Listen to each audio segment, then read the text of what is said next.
lost in thought. He acknowledged that, even though he had resurrected the ancestors, as long as Aquila was there, he couldn't act carelessly. After all, she was a genius who had been the strongest village head in history. A smirk appeared on his face as a devious plan formulated in his mind. Despite Aquila's brilliance, he believed she wouldn't be able to handle what he had in store. In their pursuit, Vikir and Ayan discovered Ahuman's location, where he sat in the middle of a magic circle, chanting something mysterious. Vikir, perplexed by the choice of location, questioned Ayan about the significance of the place with the pillars. Ayan didn't know much, but she was certain that they couldn't allow Ahuman to continue his suspicious activities. She took aim with an arrow infused with aura and declared her intent to kill Ahuman. The arrow soared toward its target, but before it could strike, Ahuman shouted, "I'm done." In a surprising twist, a hand emerged from the ground, catching the arrow between its fingers. Ahuman jubilantly announced his success in summoning it. According to legend, he slept alone deep within the forest, and he was the only one who had noticed him. He then welcomed his newly summoned ally, the divine archer Adonai. Ayan was in utter shock and couldn't believe that the undead in front of her was Adonai.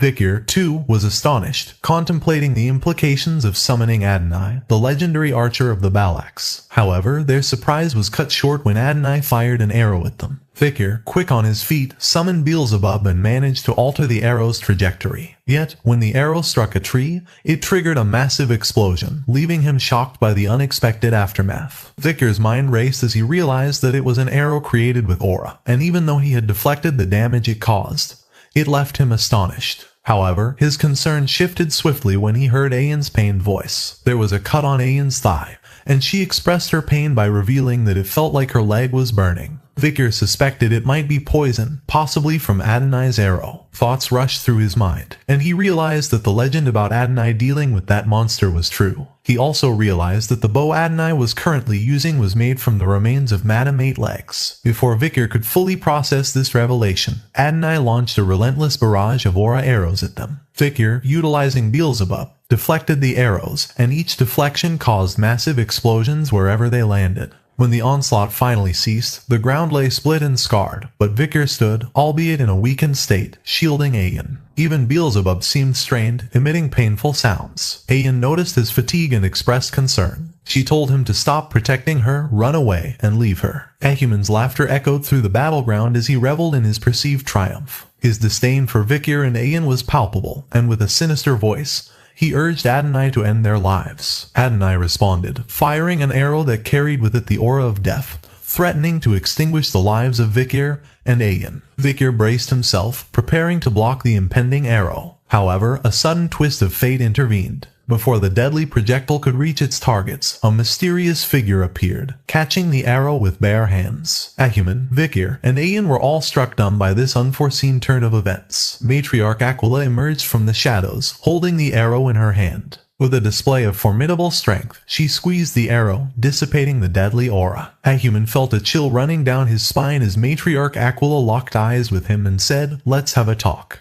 Ayan was shocked by her mother's sudden arrival and called out to her. The matriarch explained that she had sensed a powerful aura, and now she acknowledged that it was the right call for her to come. Ahuman was taken aback, uttering Aquila's name in disbelief. Ayan urgently informed her mother about the poisoned arrow and insisted that she seek immediate treatment. The matriarch, looking at her hand and acknowledging the presence of poison, extended her hand and clenched her fist, triggering an internal explosion. As she opened her hand, the poison dripped down, leaving Vikir astonished. He wondered if she had expelled the poison and contaminated blood by detonating the aura within her. The rarity of such a method surprised him. Matriarch called out to Ahuman, whose fear intensified upon hearing her cold tone, and he began blaming her for pushing him into a corner. However, she ignored his betrayal and asked him to answer her question. She looked at the undead and inquired whether this person was indeed the divine archer, Sir Adonai. Ahuman regained confidence and asserted that he was the legendary Adonai, someone she wouldn't dare to fight against. The matriarch smiled and acknowledged the information. She then praised Ayan and Vikir, instructing them to stay behind. Shifting her attention to the divine archer Adonai, she expressed her honor in meeting him, despite the circumstances, and proposed a showdown to determine the superior warrior. The battlefield was set, with Aquila on one side and divine archer Adonai on the other. Aquila took the initiative, launching 5 aura-infused arrows at him. Displaying extraordinary swiftness, Adonai effortlessly dodged each arrow. In response, he readied a dark aura arrow and fired at Aquila. However, she exhibited remarkable flexibility and skillfully avoided the incoming projectile. The intense battle continued, marked by massive explosions in the forest as the arrows detonated. Vikir, anticipating the danger, prepared to carry Ayan to a safer location.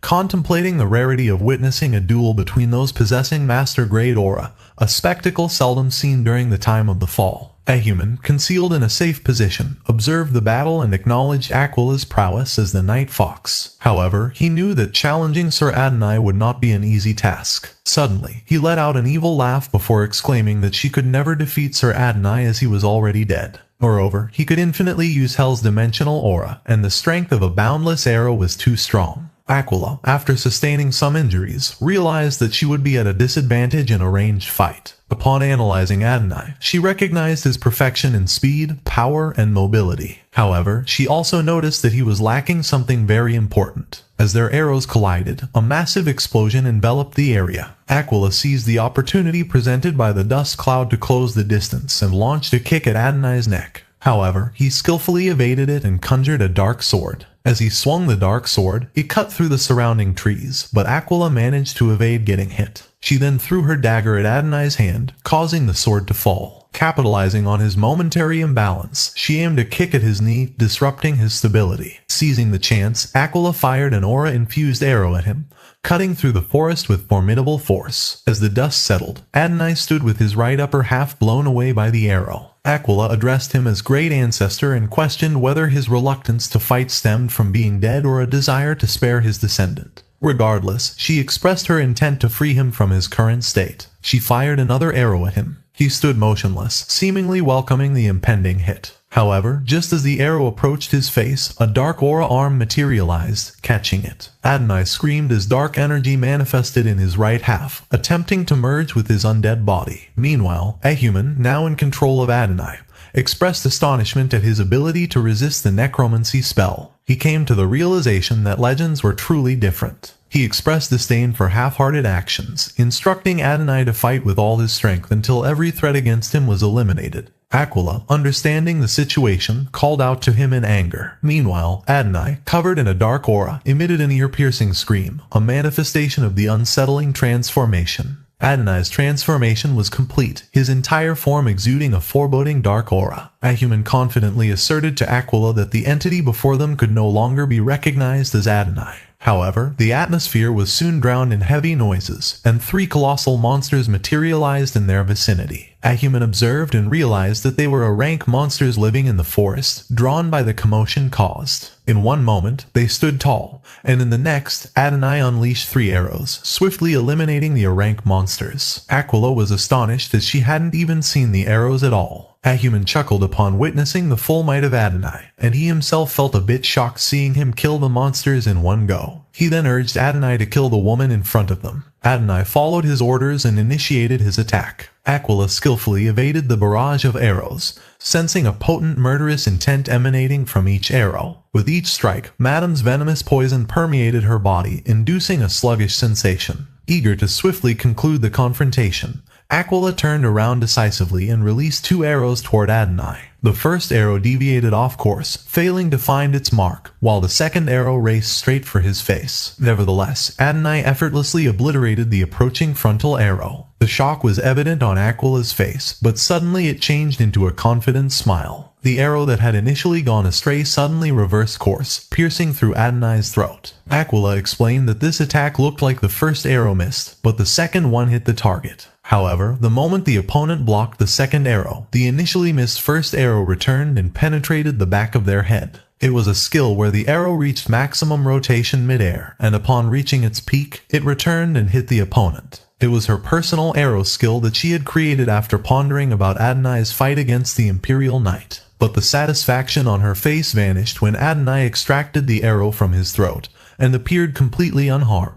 A human, reveling in the spectacle, mocked Aquila, saying that no matter how stone-hearted warriors she faced, she had never fought a corpse before. Sir Adonai was already dead, so there was no way he could be defeated by a single arrow to the throat. Some distance away on a cliff, Ayan anxiously observed the explosions echoing through the forest, her worry for her mother palpable. She felt the ominous forest shaking and wanted to go help her mother, but she believed that Vikir would soon resolve the unfolding chaos. She remembered his instructions for her to conceal herself while he planned to confront Ahuman and nullify his necromancy skills. Vikir sprinted through the forest and concluded that Ahuman was afraid of Aquila. Therefore, it was highly probable that he would be hiding behind Adonai to oppose her. Vikir finally spotted Ahuman hiding behind a tree. He immediately stopped in his tracks and charged straight at him. Vikir decided that he was going to kill him in one attack. However, before he could reach his target, a Death Knight materialized, launching a powerful kick in his direction. The ground blew apart from the force of the attack.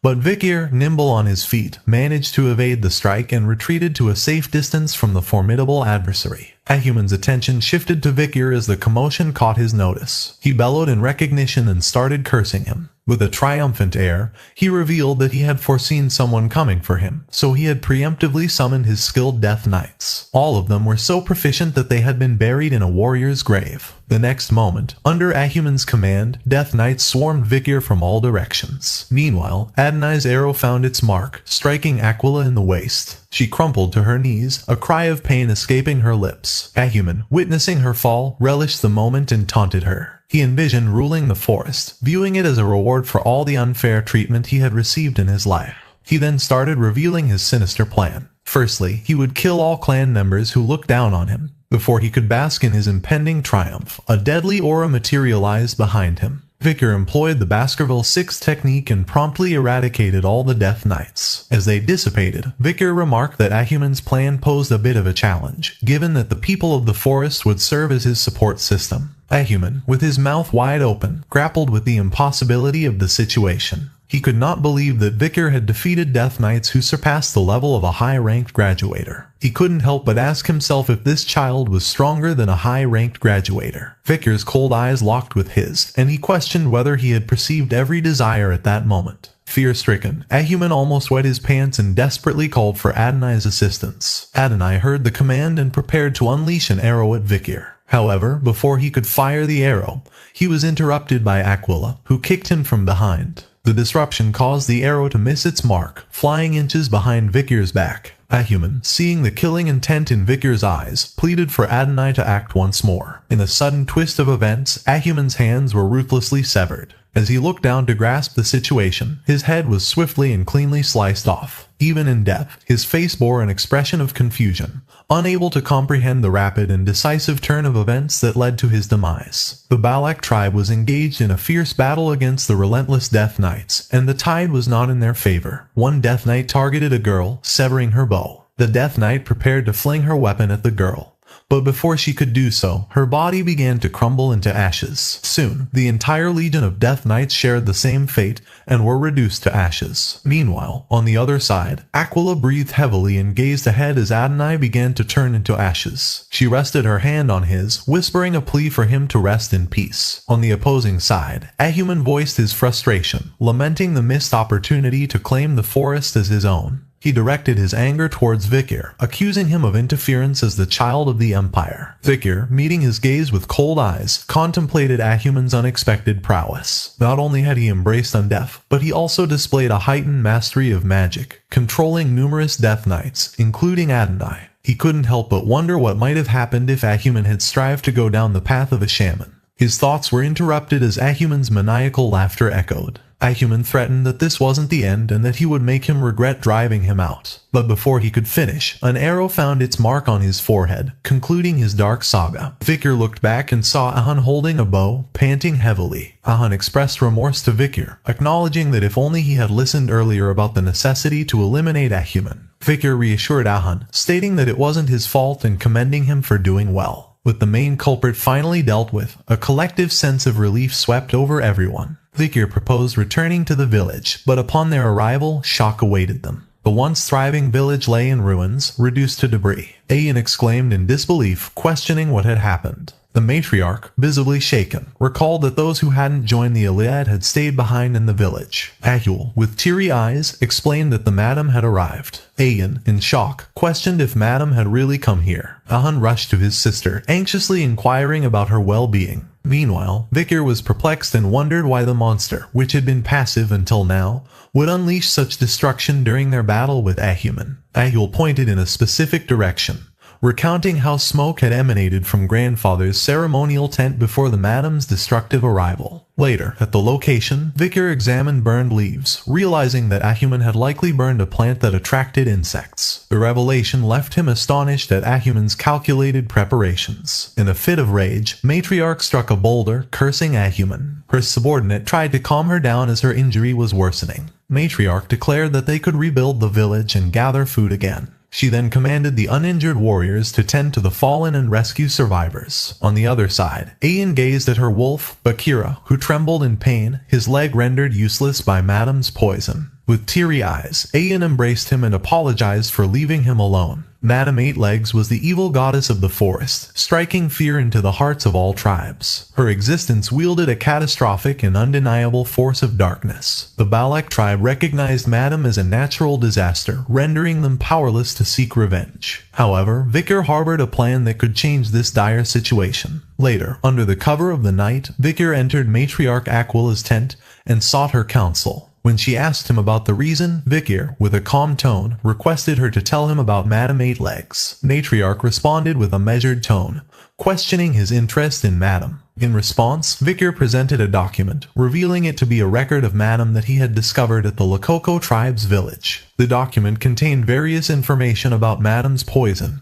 witness statements detailing its battles with other monsters, and even disclosed the location of Madame's hideout. However, Vikir expressed confusion, stating that after reading it, he couldn't discern why the forest tribes feared Madame and why they hadn't attempted to subjugate it together. Matriarch explained Balak's long-standing knowledge of Madame, passed down through generations. She recounted the battle of the archer god Adonai and the Madame, where Adonai had successfully pierced one of Madame's legs with an arrow. However, instead of victory, it marked the onset of despair. The destroyed leg regenerated and multiplied. The more they attempted to destroy it, the more the Madame's legs increased. The legs were the only thing they could damage, but they grew stronger the more they were destroyed. Not even Sir Adonai's arrows could penetrate Madame's resilient body, and everyone engaged in the battle fell victim to the creature's poisonous influence. Her own lingering injury from the poison on Adonai's arrow served as a testament to Madame's formidable strength. Aquila emphasized the Madame's status as the evil goddess, a creation born from the efforts of countless warriors in the forest. She warned Vikir against any plot to attack Madame, expressing a heartfelt desire not to lose any more of her family. Vikir, deep in thought, recognized that the chances of him winning against Aquila and Adonai were very low. However, if it was a strong monster, then things were different. Although Madame was a rare monster at the moment, in World of the Fall, where demonic monsters invaded the human world, he encountered creatures on par with Madame.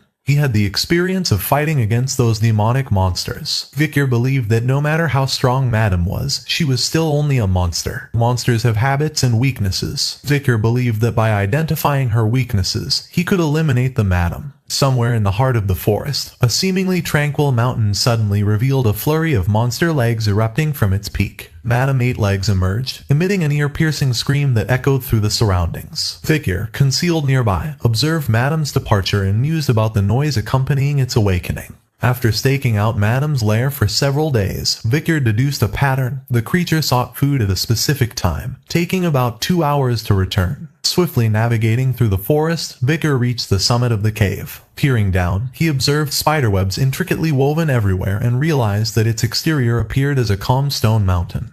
But it was actually empty inside. Utilizing Beelzebub, Vikir cut a rock and retrieved a spider web attached to it. Examining the web, he noted its rough cross-section, concluding that a graduator's mana would struggle to cut through it. Recognizing the potential, he decided to use the spider web for his descent. As he descended, he contemplated the cave's structure. The entrance was just large enough for Madame to squeeze through, but it gradually widened as he went deeper. Considering Madame's size, it became evident that the lair's dimensions were perfectly suited for the monstrous inhabitant. Descending further into the depths, he encountered a haunting sight, figures entwined in spider webs. victims of Madame Eight Legs. The macabre scene featured both humans and monsters, some untouched and decomposed. Vikir pondered whether Madame used them as examples or simply brought them here for amusement. Realizing the urgency of his mission, he pushed aside his fascination. He needed to investigate as much as possible before Madame's return. Amid his exploration, he stumbled upon eggs adhered to a wall. He plucked one and identified it as Madame's egg. Now he understood the source of the multitude of spider demons during the world's collapse, so he decided to take the egg and analyze it. However, his discovery coincided with the sudden appearance of Madame Eight Legs atop the lair. She examined her lair intently, then departed moments later. Hidden behind webs, Vikir breathed a sigh of relief and wondered if Madame sensed an intruder through instinct. He realized that if he didn't possess Mashasu's sound-dampening skill, things might have gone bad. So, he decided to conclude his mission swiftly and return before the situation turned dangerous. In Balak's village, the air was filled with the sounds of construction as people diligently worked on rebuilding their homes. Amidst the bustling activity, a question echoed through the crowd, inquiring about news concerning Vikir. A response came from someone in the village, stating that Vikir had constructed his own lodging and hadn't emerged for several days. Another villager chimed in, sharing that they had seen Vikir heading to another tribe at dawn. However, a peculiar observation arose. A scent of burning lingered around Vikir's lodging, prompting curiosity about his activities. Despite the mystery, some villagers dismissed concerns, expressing confidence in Vikir's planning and strategic thinking.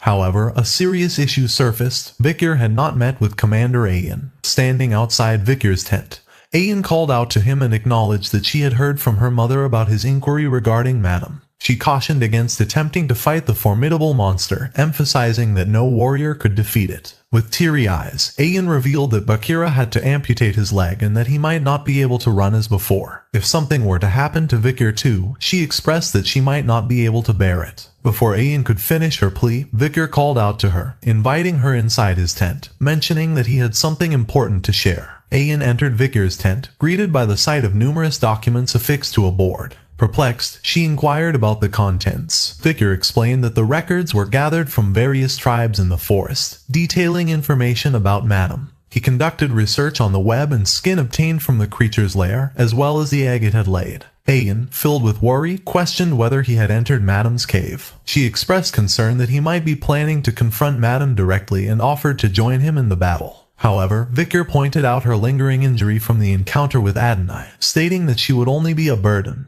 With determination in his tone, Vikir revealed that he was going to leave the forest soon because he had something he must attend to. Thus, he needed to return to Baskerville. Ayan, crestfallen, acknowledged that she was already aware of his impending departure. Interrupting her sadness, Vikir reassured her that he intended to return here after finishing everything he needed to do. He disclosed his plan to safeguard the place he wanted to come back to. Having finalized his strategy for hunting Madame, Vikir vowed not to let what happened to Bakira befall him. Ayan, contemplating his audacious use of the word hunt for Madame, expressed her concern. She recalled the various challenges Vikir had faced in the past, from helping them during the poison incident to the complexities involving Ahuman. He had always faced problems that could not be solved and always brought them back. Ayan, with a smile, took Vikir's hand and said that the word he used made her expect things, so she asked if it would be alright for her to look forward to results too. Vikir spoke with a soft voice, acknowledging and assuring her that it was indeed alright to look forward to the outcome. As night fell and heavy rain poured, the sound of raindrops filled the forest. Amidst this, Vikir found himself confronting a giant salamander. The creature attacked, but Vikir effortlessly sliced its arm with Beelzebub.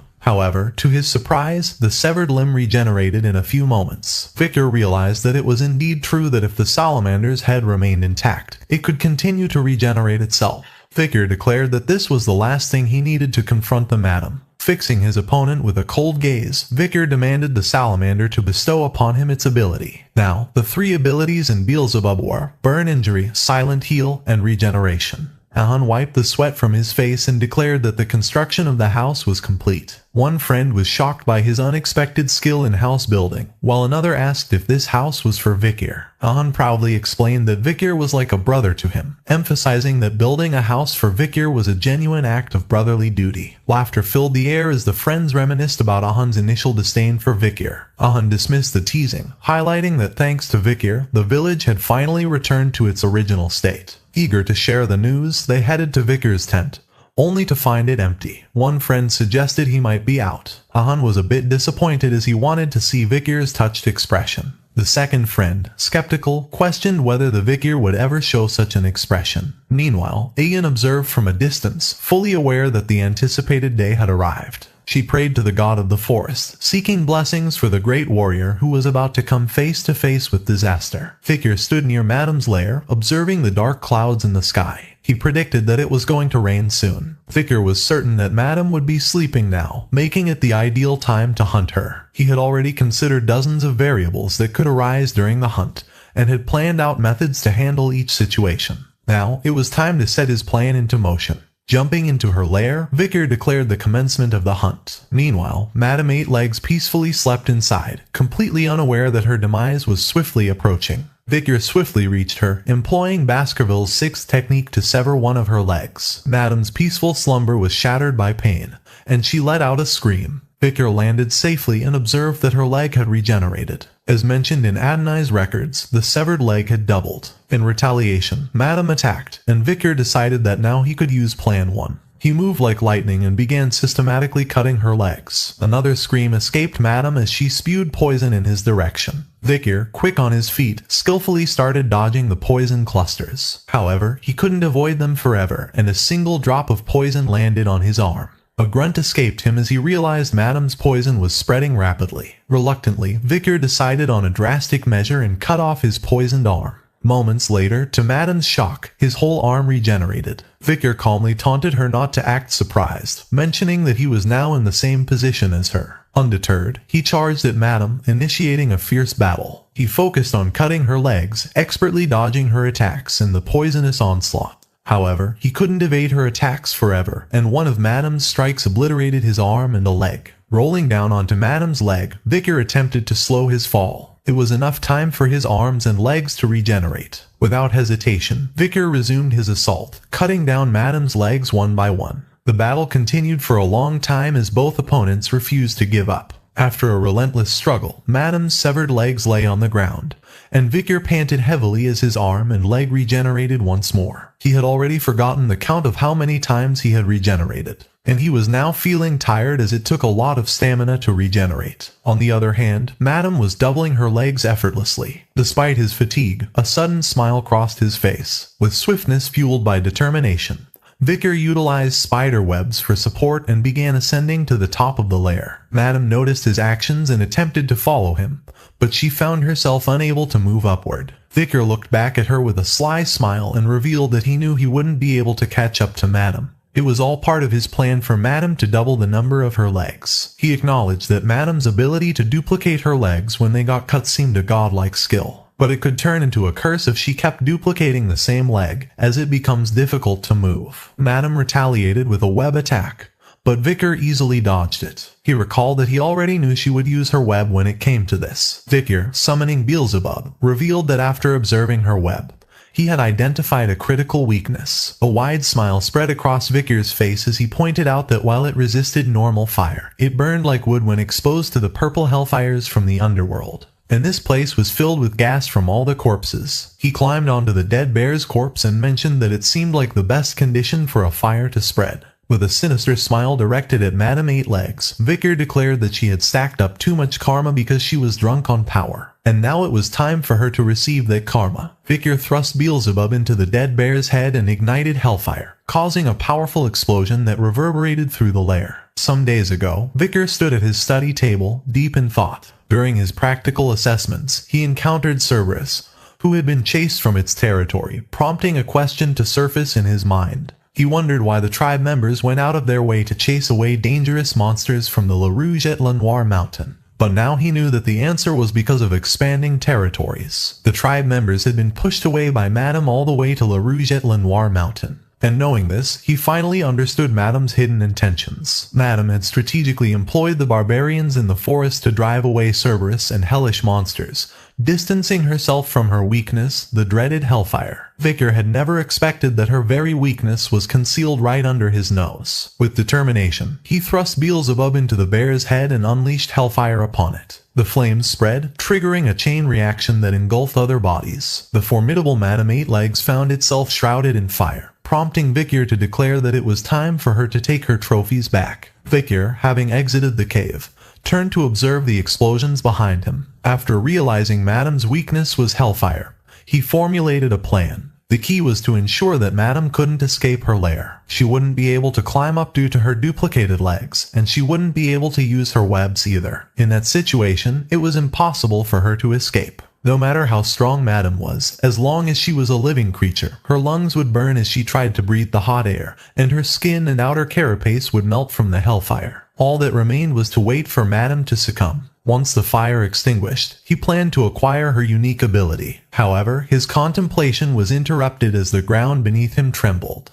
When he turned his attention back to the lair, the tremors stopped, and in the next moment, the lair exploded. Vikir watched in shock as Madame emerged from the wreckage. Bewildered, he realized that she had destroyed the mountain to escape. The Madame hissed and released a torrent of poison into the air. The poisonous substance exploded into fragments, scattering across a wide area. Wherever the poison touched, it began to dissolve and melt everything in its path. Vikir stood beneath Madame and realized that she couldn't see him. He concluded that it was because the fire had burned away her eyes and the hair on her body, rendering her unable to perceive him. Furthermore, the destruction of the mountain had left a crack in her shell. With determination, Vikir leaped into action, ascending into the air. As he began his descent, he focused on targeting the newly formed crack in the Madame's shell. Aligning Beelzebub with precision, he executed the Baskerville 6 technique, striking the crack. The impact pushed Vikir back and elicited a cry from the Madame. Examining the crack, Vikir realized that a single blow might not be enough. Undeterred, he steeled himself for another assault. However, his plans were abruptly halted as the Madame's burnt eyes and skin peeled off. Moments later, they regenerated right in front of his eyes. Vikir was shocked by this unexpected development and had little time to process it as one of the Madame's legs reached him, sending him flying back through the forest. Lying on the ground, Vikir realized that he had made a mistake. He hadn't expected that Madame could molt and regenerate selected parts of her body. Furthermore, both his legs had been blown away,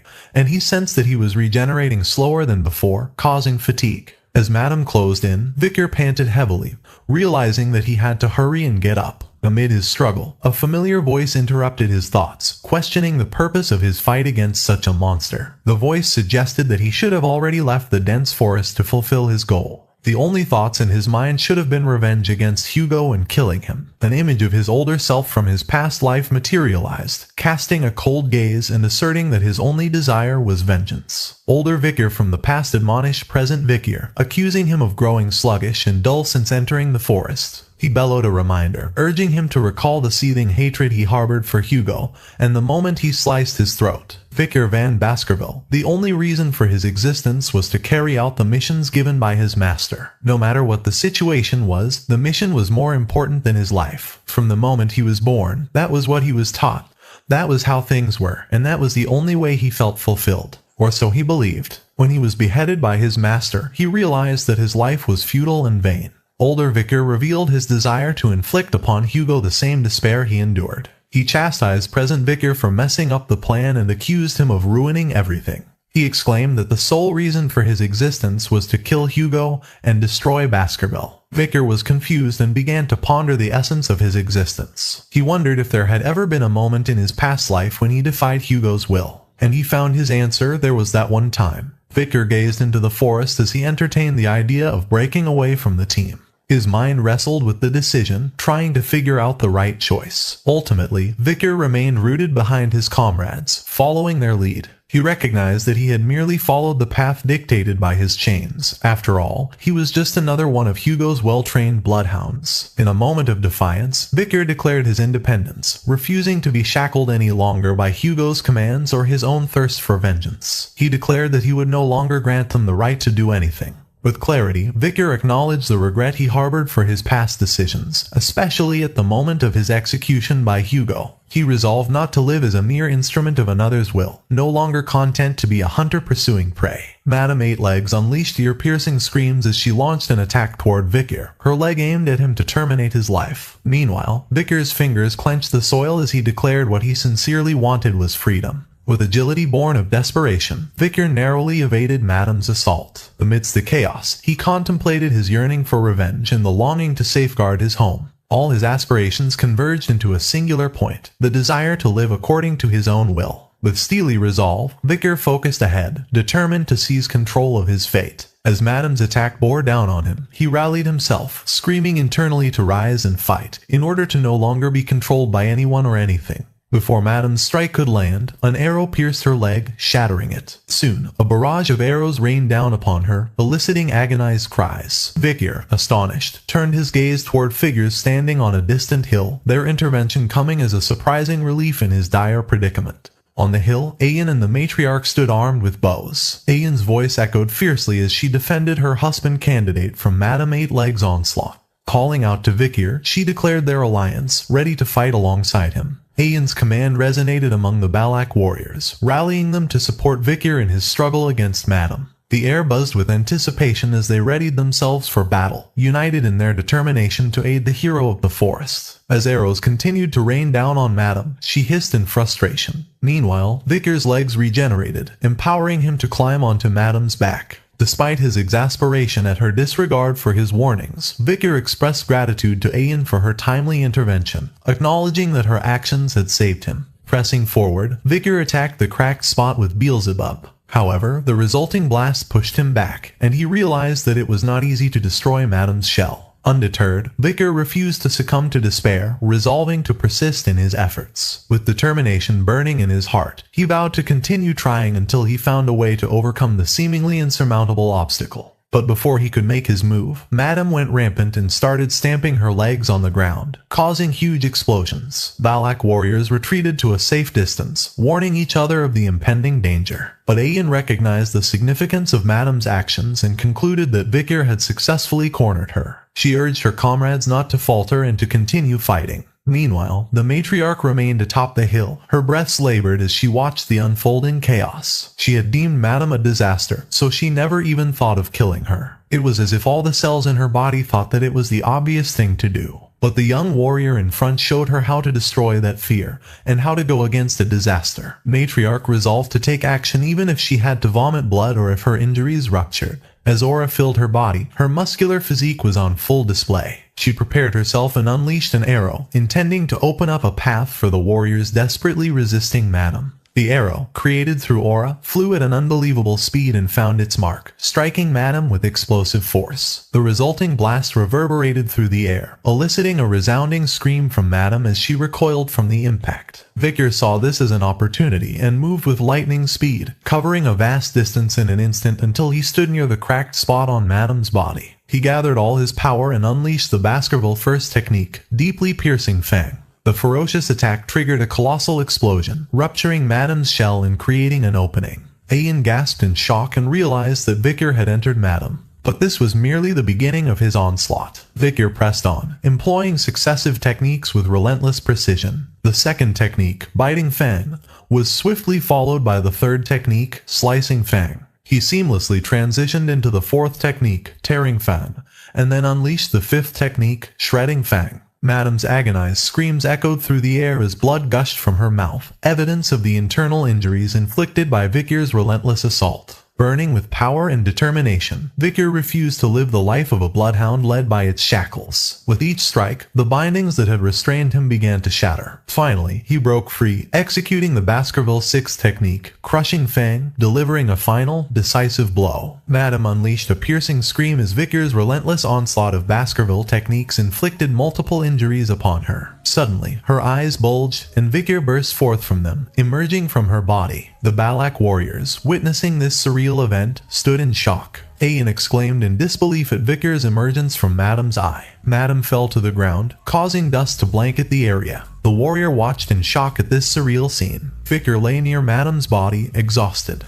He writhed in pain as poison coursed through his veins. Vikir pondered the source of the poison and realized it must have been lurking in Madame's blood. His focus returned to Madame, who twisted in agony, fighting desperately to cling to life. Realizing the urgency of the situation, Vikir knew he had to act swiftly to cleanse the poison from his body. But before he could take any action, darkness overtook him, and his vision faded. Amid this darkness, Vikir's hand raised upward involuntarily, and Beelzebub emerged from it. The sword pierced Madame's body, beginning its gruesome feast. Madame Eight-Legs found herself in an unfamiliar space and was confused by this sudden change. She was then confronted by Beelzebub and three bosses who had been absorbed by it. Cerberus lunged forward, its 3 heads biting at Madam's legs with ferocity. Under Beelzebub's command, Madam's soul began to be devoured, succumbing to its insatiable hunger. Meanwhile, Vikir heard someone calling out to him desperately, but people warned them not to get closer because of poison. However, Ayan pushed towards him urgently, pleading for him to hold on. Yet Vikir's eyes closed once more. Moments later, Vikir stirred and called out to Ayan in a subdued voice. He opened his eyes, addressing her with a hint of annoyance, urging her to quiet down as her voice was too loud for him to rest. Ayan, teary-eyed, expressed her relief and scolded him gently for worrying her. As the battle against Madame Eight Legs reached its conclusion, Beelzebub emitted a satisfied slurp after devouring her. The 3 abilities it now possessed were deadly poison obtained from Madame Eight Legs,